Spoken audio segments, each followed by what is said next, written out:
And thank you. With minors in Spanish, business, and English as a second language, I guess Ksenia has got a good range of tips and strategies how to improve communication skills of our students. And today's topic is for your communication or communicative approach in teaching English as a foreign language. Ksenia, the microphone is yours. You are very welcome. Hello, everyone. Can you all hear me well? Let me know if the connection is good enough. So thumbs up, react will do, or anything in the chat. Let me know if you can't hear me. Can everyone hear me? Okay, great. Thumbs up in the chat.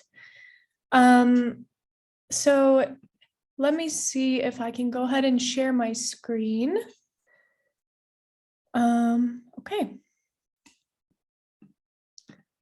So let me do this.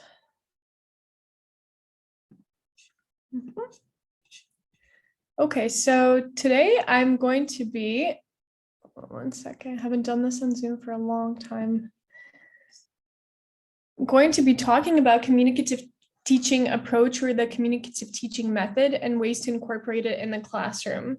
So my presentation, I've done this presentation a lot of times in person, and it does kind of require participation. So if you guys will participate, this will make it easier for all of us, and it'll definitely be more fun. So my name is Ksenia. I am a Fulbright English teaching assistant at Shokan Ilukhanov University in Kokshetau. That is where I'm located right now. And thank you so much for inviting me, and I'm excited to get us started on this session. And as always, if you have any questions, go ahead and unmute yourself, stop me, or drop something in the chat, and then we can go ahead and stop and explain if you have any questions or concerns. So let's see. Yeah, some alum of the university.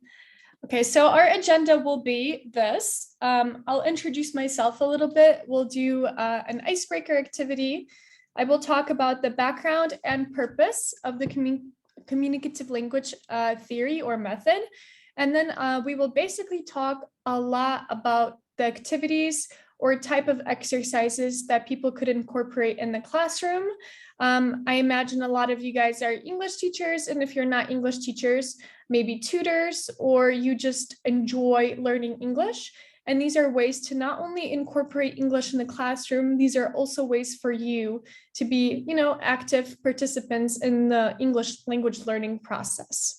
And then feel free to stop yourself and ask any questions along the way. Questions and answers doesn't have to be just at the end. I can answer questions as we go through. So the first thing I'll do is an icebreaker. And this is, of course, easier in person. And I imagine a lot of you know what an icebreaker is. And an icebreaker, as it says in the name, it's an activity that breaks the ice. It's the activity that gets people more comfortable, gets people to know each other better, gets people to want to share out more. So let's go ahead and start. Maybe people can text in the chat or unmute themselves. And I'll just ask some questions, and maybe you can tell me the reasons why you would answer. So for the people who it's easier to drop in the chat, drop it in the chat. If you want to unmute yourself, unmute yourself. So would you rather have coffee or tea, and why? Are you more of a coffee drinker or a tea drinker? Let me see what the chat is saying. Coffee. Why coffee?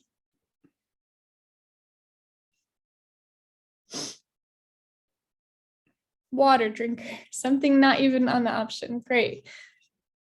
So people like the taste of coffee. Tea with milk. Okay. So for the people who are saying tea versus coffee, what are your reasons? Tea, definitely. Coffee makes me super anxious and you start to hyperventilate. Yeah, so that's a wonderful reason. So maybe tea has a little bit less caffeine, or tea just makes you feel better, gives you energy. Great. So that's the first question. Okay, how about, would you rather attend a party or host a party? So would you rather go to a party or be a host of a party? Attend, attend. Lots of people are saying attend. Okay, first host. So why do people not want to maybe host a party?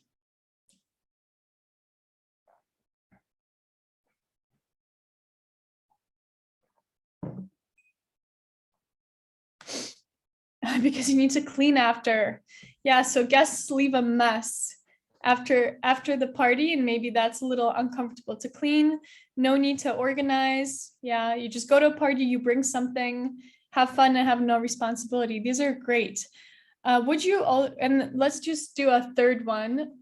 Would you rather, okay, would you rather hang out with little children or old people? What would you rather prefer, hanging out with little children or old people?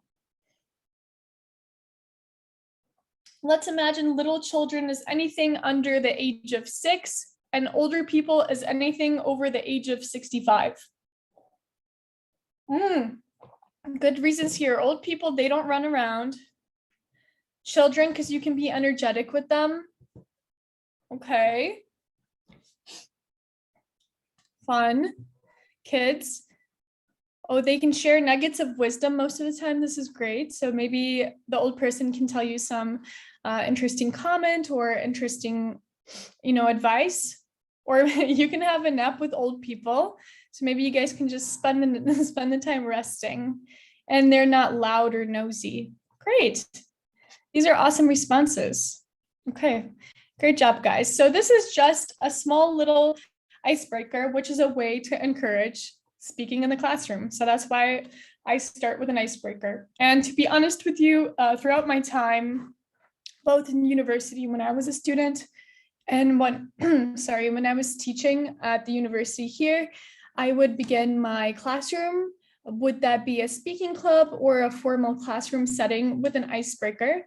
So for the first 5 or 7 minutes of the class, we would have some type of discussion based on some type of topic. So I'll talk about this a little bit more as we go on. So this is introduction about me.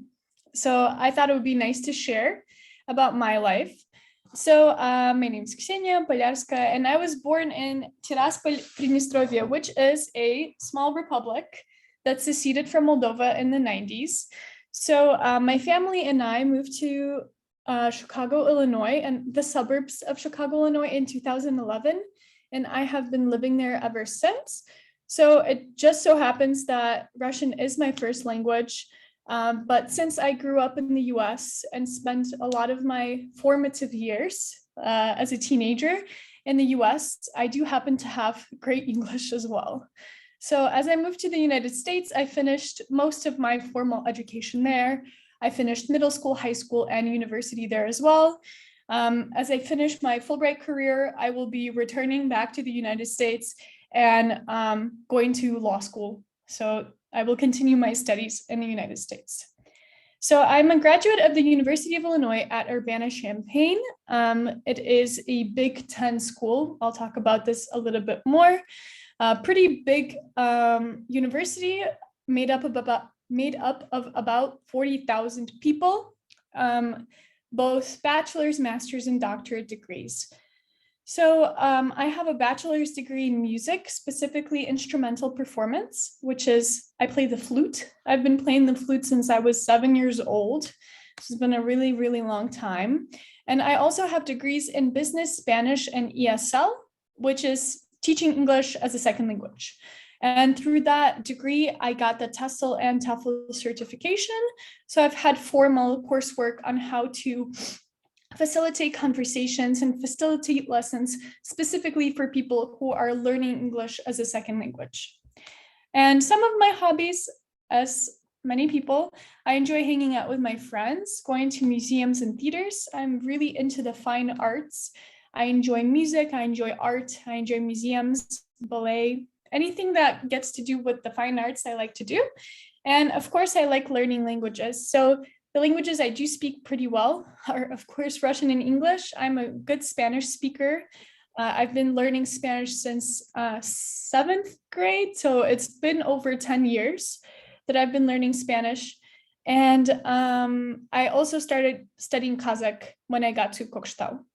And I hope to continue learning Kazakh in the US as well. So do you guys have any questions for me so far?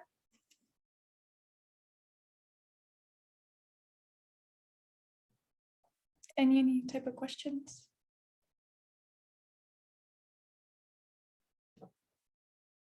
No questions? Yeah, so if you guys have any questions later, that's okay. If you haven't, if they come to your mind a little later. So these are some pictures of my life and what I enjoy doing. On the right here, you will see my family, my older sister, my mom and my dad at my university graduation, family members, friends. On the left side here, that is my friends and I in Aktau in the Caspian Sea. Those are some other friends who are also Fulbrighters in Almaty. We went hiking. I really enjoy going into the nature and doing activities outside.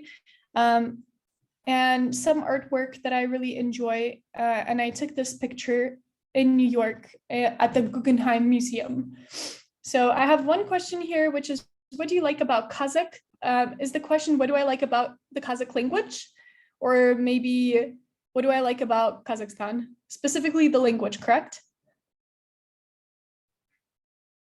Language. So something I really like about Kazakh, which is also kind of difficult for me, is definitely the grammar structure. So all of the languages that I've ever learned kind of have a similar grammatical structure per se. So Kazakh is a Turkic language, and most of the languages I've learned were like Indo-European. So a Turkic language is completely different from anything I've ever known. And I like how difficult it was to start learning the grammar. So as you know, in Kazakh, you just keep on adding stuff at the end. So you just have like this large word that just keeps going. And I think that's pretty interesting because I've never really worked with anything like that before. So that's really what I like about the Kazakh language. Second question, did you get used to the climate? So I had to, I didn't have an option. I kind of have a fun story. I live in the Chicago area, and it's pretty cold in Chicago. It's people would say Chicago has a rough climate as well.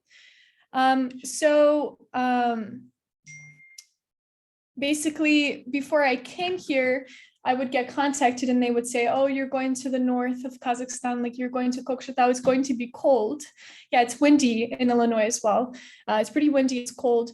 And I was like, oh, I live in Chicago, I'm going to be fine. Like, I'm pretty used to the cold, I'm pretty used to the continental climate. Like in Chicago, it's cold in the winter, hot in the summer, kind of same here. But then when I came here and it started snowing in like October, I was like, this is way worse than I've ever expected in my life. So I would say the Kokshetau climate is definitely worse than anything I've ever experienced. But, you know, I got used to it, got some nice winter clothes, and, you know, I got to enjoy the weather, even the winter, even though that's not something I usually like. Another question I have, once it snowed in August, I would not want to be here. Will you learn Kazakh communicatively, specifically with grammar translation method? That's from the American Corner in Kent. So I think that the communicative teaching method, which we will talk about later, is definitely, you need some type of base for it. So when I came to Kazakhstan, I did not know anything about, like, I didn't know much of the Kazakh language, besides, of course, the alphabet, because the Russian alphabet, Kazakh alphabet is kind of close. So I can really read well in Kazakh, but I don't understand, you know, didn't understand most of it. So at first, I definitely started working with the grammar translation method, as in focusing a lot on the grammar structures and learning how to form sentences and kind of understanding some type of, fundamentals, you know? And then after that, definitely the communicative teaching method would be more useful for me as we go on a little bit later, because I'll talk about this. We started with my Kazakh tutor. We do a lot of like dialogue work, imagining that I'm going to the store and buying vegetables and pretending like I have to like purchase a dress or something. So something that is more applicable to real life. So I guess both. I started kind of with more the grammar translation method, and slowly, as I'm building a better fundamental, I'm moving more into the communicative teaching method. Okay, so let's keep going. That is a continuation of my life. I have a cat. This is my cat in America, my first pet ever. Her name is Billy. She is 2 years old and she's a Siamese cat. She is really, really fun and I miss her a lot. So I'll see her at the end of the month when I come home. But there is another surprise. Now I have another cat and she's from here. Her name is Emmy and she is less than a year old. And I picked her up in Kokshetau off the street in January. She looked cold and I took her home and now I'm taking her back to the US. And so they kind of look alike and hopefully they become friends. So that's my wish. So as I go back to the US, I have the extra hassle of bringing a pet along with me. But yeah, that is my second friend. She has been a great companion to me in Kazakhstan. So again, this is where I'm from. Looking at a map, this small little region is Transnistria. Really, it's right in the middle of the capital of Moldova and Odessa. How much does it cost to fly a cat? Not much, actually. Not as much as I expected. It was about I think $100 to just buy her a ticket, and just basic documentation like an international passport cost me like 5,000 tenge. So it was not as bad as I thought. So that's where I'm from. This is what the kind of flag looks like. And this is on the bottom is the school I used to attend before I went to the United States. And when I moved to the United States, I moved to this state right in the middle, state of Illinois. And if you see here, Chicago is that big red dot. My house is right about here next to Schaumburg, which is about 40 minutes away north from Chicago. And I went to university right here in Urbana-Champaign. So a lot of my life has been spent in the state of Illinois. And these are just some pictures of my life. I think we can talk about this later, but I am not a proponent of the war. I am a citizen of the United States, and I stand against it. So this is where the university is and what the kind of campus looked like.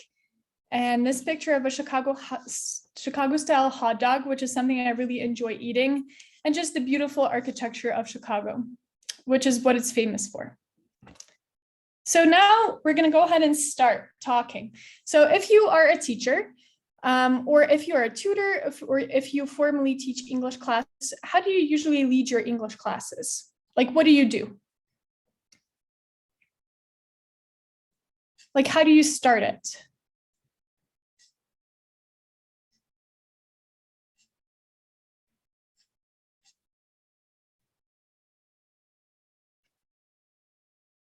Do you have any kind of like points? Like, do you start with a warm up? Okay, warm up. And what do you do during a warm up? You ask them questions. Yeah, okay, warm up, intro to the lesson, then maybe lesson.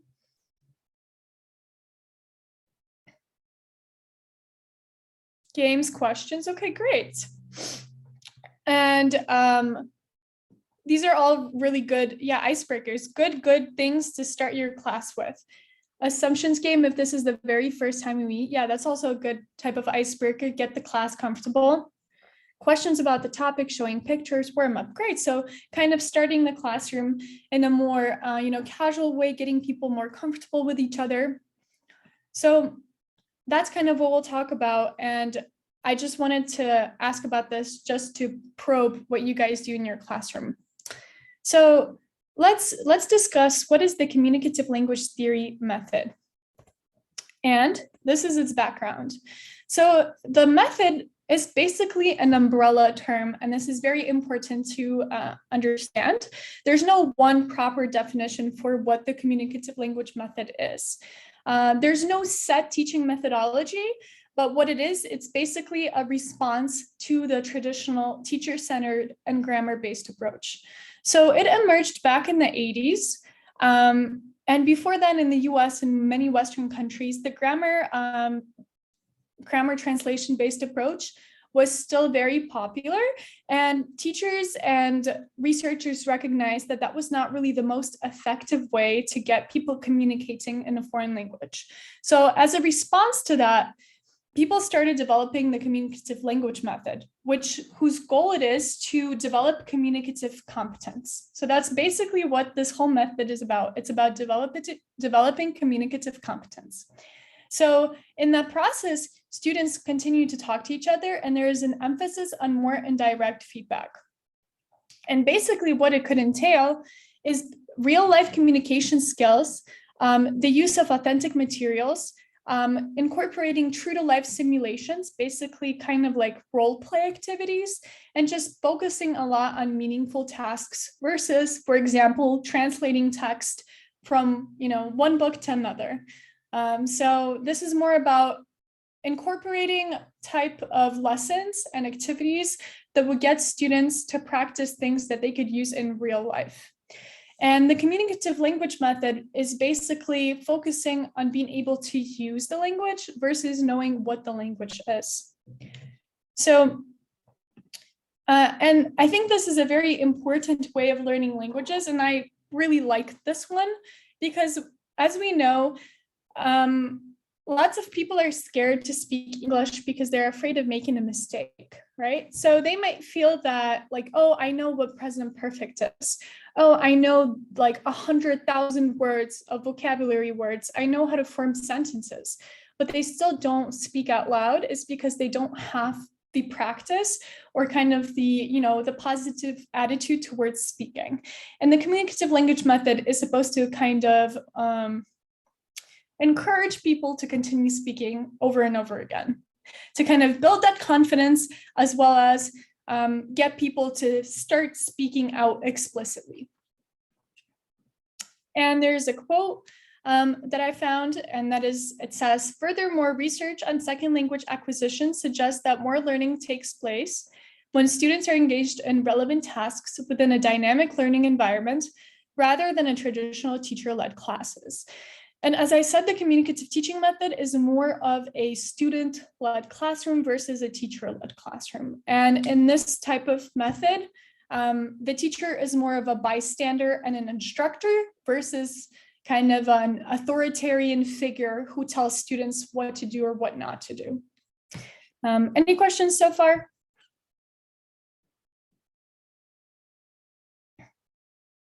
And for my teachers who are a part of this Zoom right now, have you ever done some type of problem-solving tasks, role-playing activities, games? What are type of role-playing activities you might have done with your students? Have you done type of role-playing activities? Hello. Yeah, we do this kind of activities all the time. Example could be a student. One of the students is assigned to be a cashier at some of the shops or supermarkets, and the second person plays the role of a customer, and they interact using the vocabulary and the grammar that they have studied previously, and they use it to implement it in the conversation. Yeah, this is great. So exactly, role-playing, small talk role-playing activities where people actually act out and maybe mentally prepare themselves maybe, right, for a time that they might be in an English-speaking environment where they would have to talk to a cafe shop owner, or they would have to go to a clinic, or they would have to buy something. So these are great examples of the communicative teaching method.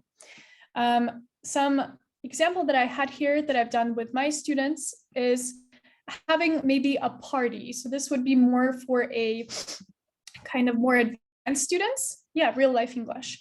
Having sorry, 1 second. It's bothering me where the screen is. For example, you would give them cue cards and they would not know this before the class starts. Like, let's imagine you've been practicing the idea of small talk or the idea of networking in your classroom. And I say this because I used to teach business English to my students here. So we talked a lot about networking and getting jobs and stuff like that, how important it is to make first impressions. So for one of the activities we did was kind of like a party cue card activity where each student gets a cue card on which it could say, like, you're a business owner who's looking to hire an intern. So how would that person act, right? So then they have to kind of get in the role and use that vocabulary to act out as a business owner. Another card could be something like, oh, you are a, I don't know, a spouse of a business owner and you don't want to be here. How would you act out if that was you? So basically, it forces people to get into a mood of thinking in the language and speaking in the language as well. Okay, I have a comment. Speed dating is perfect one for adults. Yeah, we'll talk about this also. I have it as an example. So speed dating, you could just have, this is also good for an introductory lesson. Would that be a speaking club or just the beginning of the year? You could have students or participants stay in kind of two lines like this, facing each other. And on the board, you can have 20 questions, 15 questions. And it could be anything easy like cats or dogs, right? Tell me which one do you prefer? Or there could be a question that says like, what did you want to be when you were a child? Like, what do you do now? So maybe more difficult questions or easier questions. And that gets people to know each other better. Plus, it's a fun activity because if you get people to talk about things they're actually interested in, they will not stop talking. And that is both applicable for people who are young and who are older as well. So this is one activity that I think is really good for promoting that type of, thinking within the language while making it a real life scenario. And this is the first one, and I really like it. I haven't had the chance to implement it in my own classroom, but I think it would be fun to do. So it's called Your Perfect Road Trip. And there's a lot of words here, but I'll basically summarize. As you know, road trips are very, very popular in the United States because sometimes plane tickets are too expensive and trains don't really work well in the United States. They're not really like trains in Kazakhstan where you could lay down or sleep. And if they are like that, it's just not really affordable for an average person. So it's very popular to do road trips. And that is popular to do with your family or your friends, whatever you're more comfortable with. And basically what you could do is introduce a map. And this could go for any country that you would want to do. If you want to do a road trip across Kazakhstan, do a road trip across Kazakhstan. If you want to do a road trip across the US, do a road trip across the US. You can do any country of your choice.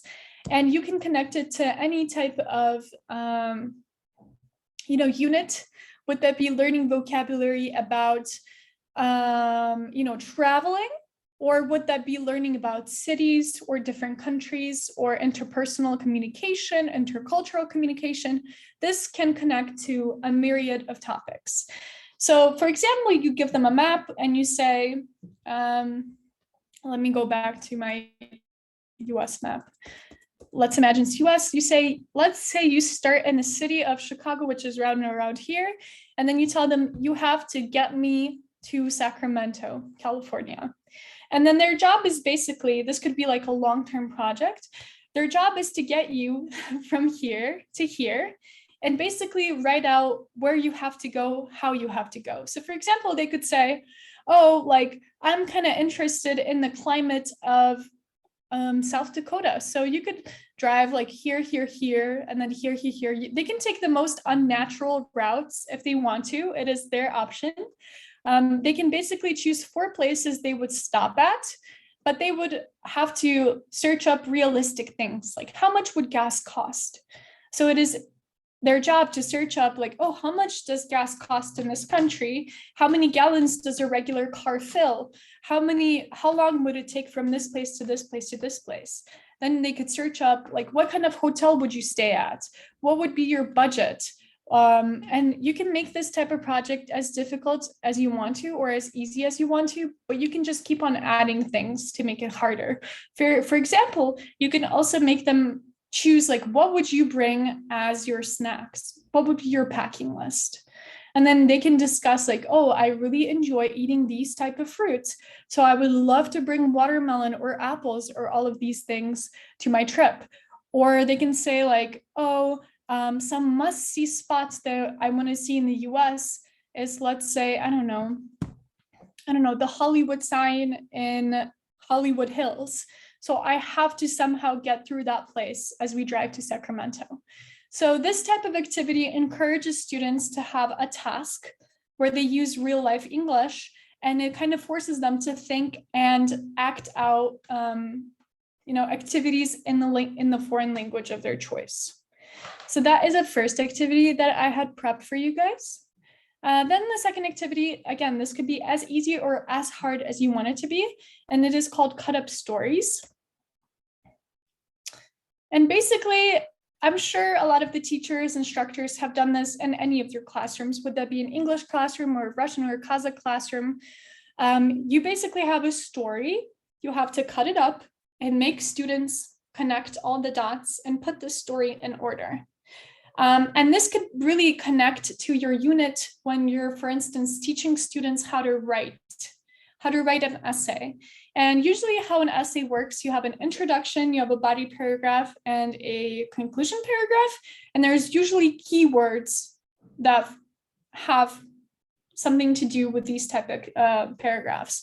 So in the introduction, you can do like, firstly, at first, in general, blah, blah, blah, and then different type of transition words. So this type of activity would force students to look at transition words and try to connect it. Another thing you could connect it to, and this is still communicative teaching because you're conversing and working in the native language, but you can also connect it to grammar learning, because as you notice here, this activity says, we stayed, we saw, were so cute, we took the metro back to school, yesterday our class. So maybe this is a unit where you're focusing on the past tense. So you can incorporate a fun activity to get students to realize what are the different ways to communicate when you talk about something in the past. And then as an activity, you could make them write out a story or tell a story themselves about something they have done in the past. So the communicative teaching method is great in this way because it can be easily implemented with other methods of learning and kind of be an interactive way to encourage participation in the classroom. Okay. And these are some game ideas that I have for the communicative teaching method. Bingo or lato, something like that. So you could do like different vocabulary. For one of my classes with children this year for Halloween, I did this bingo activity where they had pictures of different Halloween characters. And then I would say, oh, this character says boo, and they have to recognize that it is a ghost. So then they cross off the ghost. Or I can say, oh, this character wears a very pointy hat. So it's like a witch. So then they have to cross out the witch, and then they have to play bingo this way. Then we have less or more complicated games like Jeopardy, or maybe even doing an activity like the spelling bee. Are you guys familiar with the spelling bee? Have you guys done spelling bees before? Anyone know what a spelling bee is? Yes, of course. Yeah, so spelling bee, essentially, you choose a word and then a student comes up to the classroom and spells it out for you. So this is also great for vocabulary practice, for testing vocabulary, for practicing your own vocabulary. And to be honest, you can do spelling bees online by yourself, where an audio would play and you have to spell it out yourself. So these activities you could also do without, a teacher or a instructor, you could do it yourself as well. Okay. And this is an example of a game I did for my English class, for my business English class, and it is a Jeopardy game. And at that time, we were learning about mixed conditionals and business English vocabulary. And this is something that I created. Yeah, who am I? Great idea. This is a Jeopardy thing I created for them as we were closing out the unit. Here I explain what the rules are. 2 teams, each person gets 30 seconds to answer. If they answer incorrectly, the other team can intercept the question. And then the team with most points wins. So this is kind of what it looks like. And one student would come up and they would say, okay, I want to do vocabulary for 800. I would press 800. And then this question shows up. His real goal was out in the open. What does this phrase mean? And they have to explain, what does this phrase mean? If they explain it well, they get the points. If they don't get the points. Make sense? Does anyone know what this phrase mean? Anyone can tell me?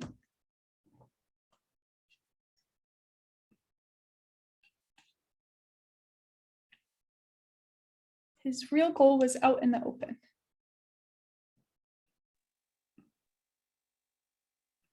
It's like aim or want something. Yeah, that's great. So, and more people are saying it was obvious, something was obvious, it was clear and known. So maybe someone was talking about something, but then in reality, like his real goal was out in the open. It was out on the table. Everyone knew what it was obvious. So great. And then for any of these games, you can make it as easy and as hard as you want it to be. You can also make it as fun as you want it to be, because look at, like for random, I just had random questions that they could enjoy. For example, random for 400, who wrote the Spider-Man comics? And you can make it as fun, whatever your classroom enjoys. Or a random for 800, I had name the song plus artist. So I had the lyrics of a song, and then they had to tell me what the song was and who the artist is. Can anyone recognize the song or the artist?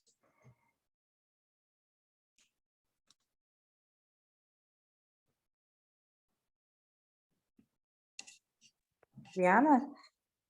No, it's not Rihanna. Okay, I don't know. That's okay. Anyone else? Yeah, it's The Weeknd. It's The Weeknd. And so it was a song by The Weeknd. And is it appropriate for children? My children were 21 years old, so I think they could deal with The Weeknd songs. But if you have younger students who are 12, 13, you can choose songs that are more age appropriate, definitely.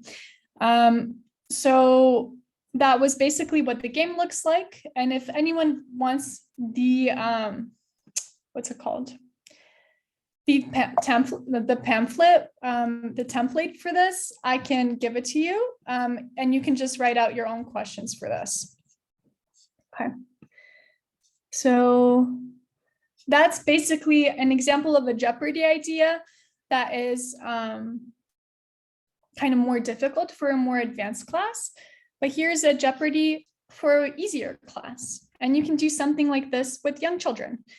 And it's for fruits, vegetables, meat, dairy products, right? So you could have pictures or translations in Kazakh or Russian, and they could come up to the board and they will say fruit for 100. And it's a picture of a cherry.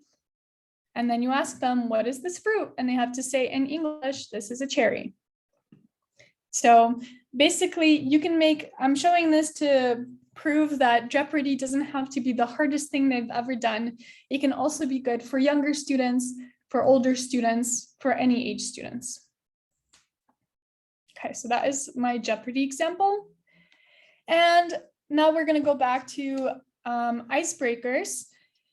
And checking my battery to see, this is something you can do always in your classroom or just by yourself to make yourself speak English. So these could be fun questions, hard questions, easy questions, more applicable questions to your classroom or society or community, and kind of answer them. First, make it as fun or not fun as you want it to be. So what was your least favorite food as a child? Do you still hate it or do you love it now? So this could be a great way to talk to your, society, to talk to your community. This could be a classroom, this could be American Corners, where you're talking to other people, any type of speaking club, because it gets people to talk about the past. What was your least favorite food as a child? When I was a child, I did not like caviar. When I was a kid, I did not like caviar. Now that I'm older, I really enjoy caviar now, but it is very expensive, so I don't always eat it. Right? So it gets people to practice the past tense. You learn something about the person, then you learn something that they like eating now or don't like eating now, and it gets you to practice in many tenses. So these are the points of icebreakers, to just ask interesting questions that get people talking. Another game that incorporates the communicative teaching method is the lineup game. Has anyone played the lineup game before? This is very popular at my university. It's okay if you haven't. So basically the point of the lineup game is there's two teams, and the point is to line up as fast as they can. The person basically asks a question, the instructor or the leader of the team building activity. They say, please line up in the alphabetical order of your name. And then the students have to talk to each other and say, like, my name is Agirim, my name is Ruslan, my name is Ksenia, and they have to line up in the alphabetical order. Right? So that would be the lineup game. I can show a video later on. Or they can make it a little bit harder. And let's say you say something like, please line up by your favorite color alphabetically, but you can't speak. So then they have to use gestures, and they have to kind of think more creatively to get into a line. Does that make sense? So for example, my favorite color is green. I would pull up, if I couldn't speak, I would find something near me and I would be like, I like this. So then they're using nonverbal communication to get their point across. And sometimes gestures and nonverbal communication is also a great way to start people to think in a different language. Okay, so that's the lineup game. And then these are just a myriad of speaking prompts that you could do by yourself, or you could do in a classroom, or you could do with your children, your spouse, your friends, that get people to talk in a different language. And, this could be fun to do even not in English, in your common language as well. So have students speak for 5 to 10 minutes at the beginning of each class, through maybe posting a picture of the day and saying, what is happening in this picture? Maybe they can have a daily discussion question, like, what did you do last week? Tell me in 5 sentences. Or maybe you can have them do a 2-minute conversation. So they just have to talk to their partner for 2 minutes about something, and then they report to you what they talked about. So these are all examples of a communicative teaching method, because it encourages people to just speak, get it out of them, speak. It doesn't really matter if they're making mistakes or not. Another example, I've done this before with my classroom, is taking people to a museum, both online or offline. The internet is a great thing. And if you search up museum online exhibition, lots of things show up. They do, they really do. Use the internet to your advantage. And then you could go online to any museum of your liking that is free and kind of discuss things that you're seeing. Maybe talk to people about what you really like about, some sculpture or some painting or some, some drawing, and get them to talk about it. Maybe they can talk about colors that they're seeing if they're more, less advanced students. And if they're more advanced students, or you're a more advanced student, maybe you can talk about, the textures that you're seeing. What is happening in the picture? How does the picture make you feel? How does this sculpture make you feel? So these are just some follow-up questions that you could do. And overall, one second, let me get away from the computer for 1 second. It's dying, so I'll be right back.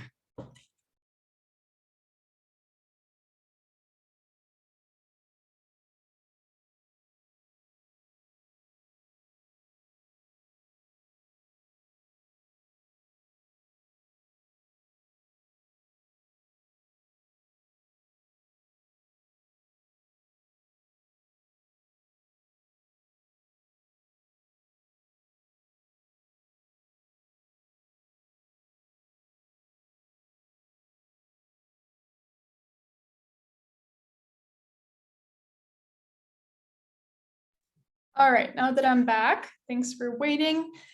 These are some things that you can encourage participation in the class or just honestly among yourselves. So if you're a teacher, this is kind of better for you. If you're a student, maybe recognize what your teachers could do to make it more fun for you to speak English in the classroom. So as a teacher or as an instructor or as a leader of a group, you kind of know what the classroom enjoys talking about. And as I said before, if you get a person to talk about something that they actually enjoy, they will not stop. Like, I really like talking about popular culture. I like talking about museums. I like talking about music. And I know what my students like to talk about versus what they don't like to talk about. For example, if I know Carissa likes talking about soccer, I'm going to ask her questions about athletics. Like, if I know a person does not enjoy football, I will not talk to them about football. So you have to adjust. That is step number 1.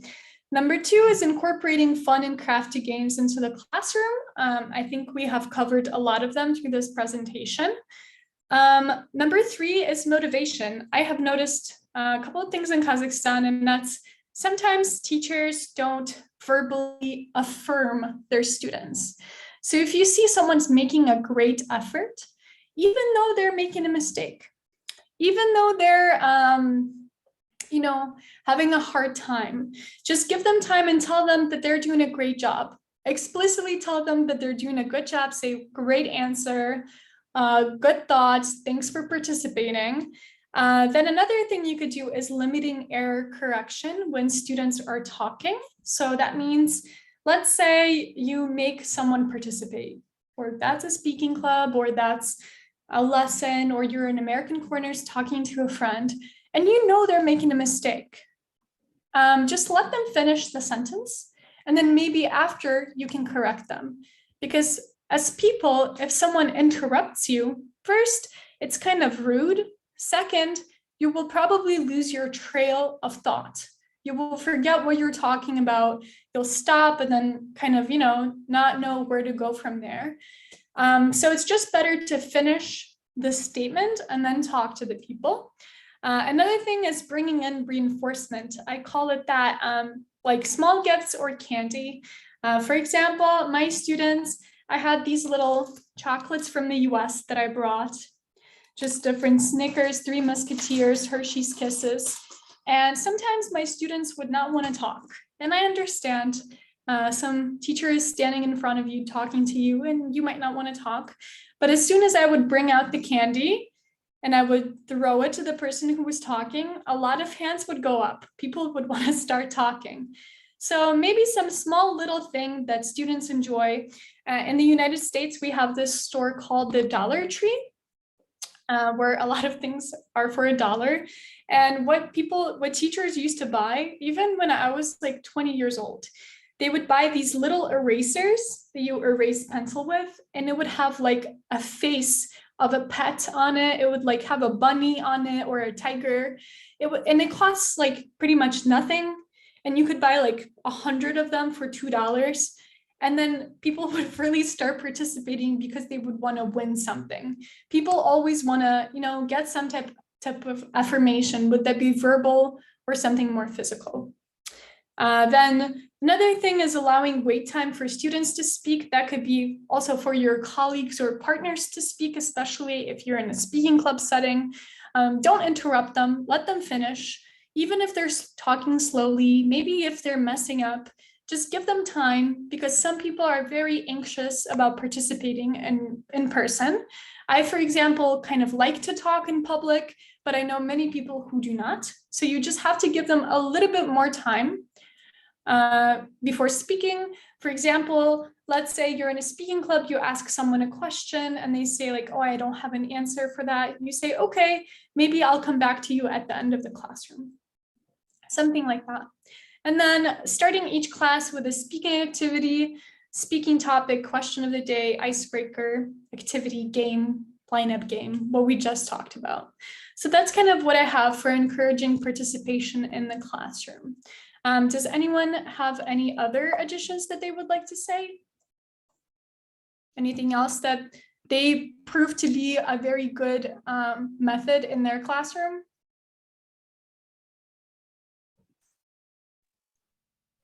Debates could be sometimes useful. I mean, some of my students really love that. Yeah, so debates, that's a really wonderful example. Make students talk about things they're passionate about, or even, again, small things like, do you like Pepsi or do you like cola? And then they have to talk about which one they really like. For example, a very popular debate question for people in the United States is if they like pineapple on pizza. So that could be a topic. Pineapple on pizza, yes. Pineapple on pizza, no. And then they have to discuss why or why not. So debates, wonderful example. So, Ksenia, my name is Irina. You gave an example of speaking topic of the day. I use the latest news, especially at the beginning of the week, when students have a chance to share the latest news. They have the best event maybe or something exciting that happened during the weekend or the previous week, and they have time limit, 1.5 minutes, for example, to speak. Just tell us what happened to you or to your family or to your friends. It's also a great chance for them to speak and share. Definitely. And not only that, they're also using authentic materials to incorporate that as well, which is also good. You want your students, you want people to use things that are actually coming from that country. So that is a great example. Thank you. Group projects where silent kids can do observations, then provide a summary. Yeah, so making your students more comfortable. Okay, that's also great. Anything else? Good afternoon, everyone. Thank you, Ksenia, for your presentation. And you showed just the activity which is called Would You Rather? And the students just have two options. I often have the game it's called Four Corners. Yeah, and every class has 4 corners, and you use 4 options, like 4 seasons for different types of I don't know, for different genres of movies, books, and anything like that. And they just move, mingling activity, and speak. And they like it a lot. And then they discuss, and you can't stop them. Yeah, it's really great. Yeah, definitely, especially again about topics they really like talking about. So again, activities where people are physically moving through the classroom, also great, because it incorporates kind of, they have to process the question in their head, then create an action, a physical action, and then explain why they're doing that action. So there's a lot of cognitive thinking that's happening in their heads. So wonderful example. So that's pretty much all I have so far. I also will drop in the chat a book that I've used. Okay, I have a question. Sometimes these games and activities take a lot of time. How do you manage playing games and saving the time? So definitely by taking control of the classroom a little bit, or just telling people, for example, that the speaking part of the classroom will only be 5 to 7 minutes. Only. So like you start the classroom, if people are late, they're going to miss the speaking part. That's just what's going to happen. And then you just give them very clear boundaries. You say Class starts at 11:05, 11:07, no more speaking prompt of the day. At 11:07, we'll start something else. So basically having more time cut restrictions. Yeah, setting the timer, exactly. So people have good responses, and sometimes just being okay that, adjusting, maybe they really needed the games. Maybe they really needed the games that one class, let them play the game. So maybe just giving them the rest and the time to enjoy what you're doing. And maybe in the next classrooms, you'll have less game, more study. So kind of like that. Any other questions? How to be with young learners in terms of management, how do you manage your students? So I don't know if I have very extreme competence in that, specifically to young learners. Most of my experience with young learners comes from working at a camp or something like that, and they're not really that young. So maybe your colleagues in the chat could help you out a little bit more. I'm more comfortable with people, anything from like 12, 11 and older. So I don't ever really work with like anything under 10. Yeah, of course. I think American Corners Tatiana has my presentation and they can share it with you. What kind of affirmations do you use? Just, I'm sure you've noticed saying like, oh, thank you for participating, adding on to what a person has said, saying, great job, that was a great point. Thank you for taking the time out of your day, stuff like that. Here is I have it at the end of the presentation as well, but this is my email that I use for work. Feel free to contact me if you need this resource or any other resource for the Jeopardy game. I can share it with you, and then you can just plug in what kind of questions are more applicable to you. So here I have, I'm going to send you the book that I really used in my work and studies. It talks about all of the methods of language teaching, both communicative teaching, audiolingual, grammar translation. Don't worry about the QR. I'm going to send you the PDF in the chat.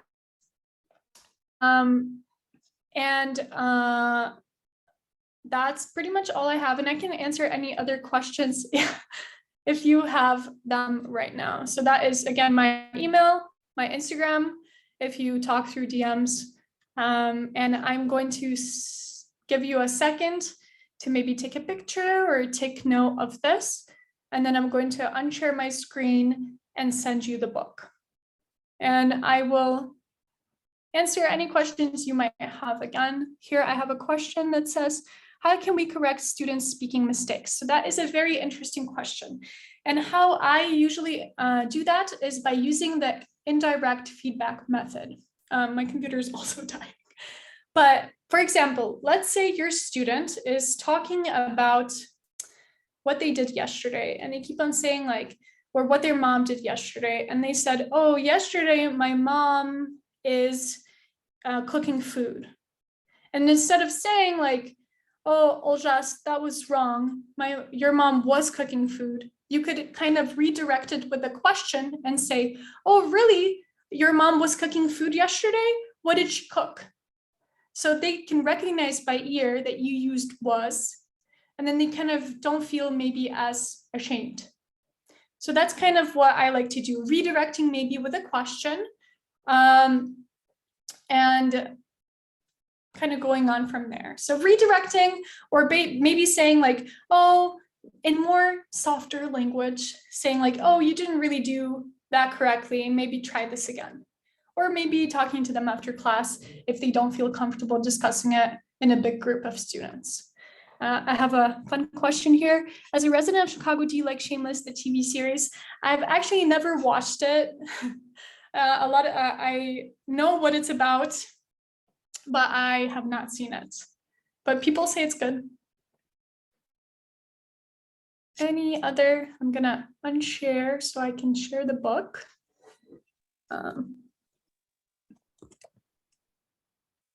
I'm gonna drop it in the chat, and you will be, I think, able to download it. just by clicking. It says ESL 411 book because I used it in my classroom when I was studying at the university. Okay. Any other questions so far? Then probably you can email or give access to us, to moderators, and then we upload this book onto the Google Drive and share with our participants. Oh yeah, Okay? Because we are going to share the resources with them via access to the Google.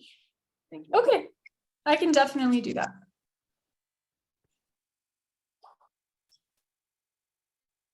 I guess no more questions, but there is a lot to discuss. And personally, me made some comments according to your presentation. We are going to discuss it a bit deeply and probably to try this or that technique with our trainees and teachers. So thank you so much. Yeah, it was really nice to be able to recall so many different techniques. So thank you and for your contribution and sharing this experience with us. Yeah, thank you so much, you guys, for having me. I hope you have a great rest of your day and a productive blended session later on. So thanks again. Bye, everyone. Thank you. Thank you.